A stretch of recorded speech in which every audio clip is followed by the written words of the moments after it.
poubelle au moindre petit emmerde. Mais ils n'ont que la bonté que le monde daigne leur donner. Tu verras, quand tout ira mal, ces gens soi-disant civilisés vont s'entre-dévorer.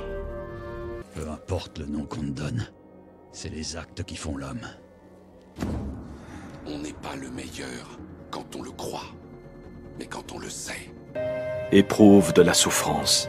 La souffrance fait réfléchir. C'est une étrange chose que l'amour. Il entraîne des sacrifices. Et il engendre la haine. C'est le plus sûr chemin pour connaître la souffrance. On ne peut pas rompre le fil du destin. Vous avez beaucoup trop de considération pour le destin, l'ami. Et vous? Moi, je n'ai pas l'impression qu'on puisse prédire l'avenir, en particulier le mien. Ce serait folie de combattre l'avenir. Mais j'ai vraiment envie. Je croyais qu'avoir éliminé la moitié des vies permettrait à l'autre moitié de prospérer. Et vous m'avez prouvé que c'était impossible. Tant qu'il restera des êtres qui n'oublient pas leur passé, il s'en trouvera forcément qui seront incapables de se satisfaire de leur avenir. Ils résisteront. Celui qui n'a pas connu la vraie souffrance ne peut pas désirer la paix véritable. Car tous les êtres vieillissent, tous les êtres meurent. Un jour, notre soleil s'éteindra, notre univers deviendra froid et disparaîtra. Tu dois voir la réalité en face. Les choses ne se déroulent pas toujours comme on le voudrait.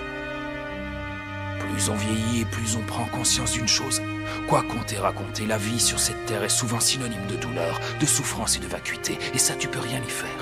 Il n'y a que sous la menace que la paix pourra régner. Et plus tard, quand la souffrance sera atténuée, que la force de dissuasion de l'arme aura diminué, les guerres reprendront inéluctablement. Ce sont les choix difficiles qui nous demandent le plus de courage. Le mariage nous aura emporté plus de femmes de valeur que toutes les guerres, les famines et le choléra réunis. J'ai eu tort de te traiter comme je l'ai fait. Excuse-moi. Tu vois, à présent tu me respectes parce que je te menace. C'est comme ça que ça marche. La guerre se chargera de vous rappeler notre destin inéluctable à tous. Et ceux qui tuent seront tués à leur tour dans l'engrenage infernal de la haine. Jamais on est averti quand on est amoureux, on le sait. Du cœur aux couilles, des muscles à la moelle des os. Tu es persuadé d'agir pour la bonne cause, mais sache que toute la lumière comporte une part d'ombre. Il n'y a pas d'exception à la règle. Tant qu'il existera des vainqueurs, il existera des vaincus. Ce désir égoïste de préserver la paix est à l'origine de bien des guerres. C'est donc au nom de l'amour qu'on engendre la haine.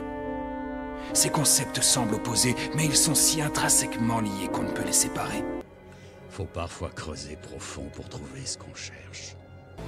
Il y a 3 types d'individus dans ce monde.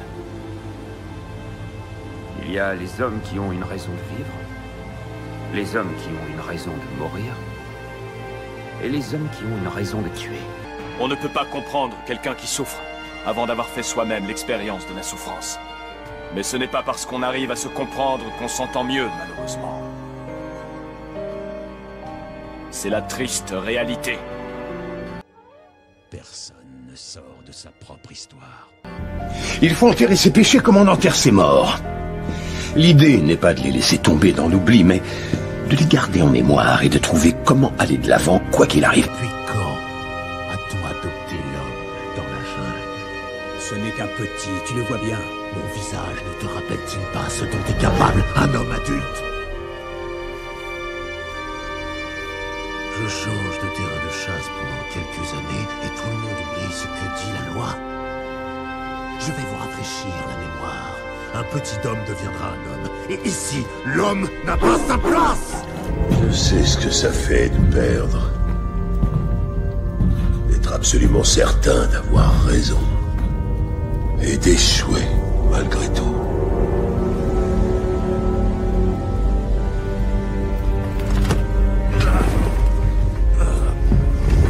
C'est effrayant. Ça nous fait vaciller.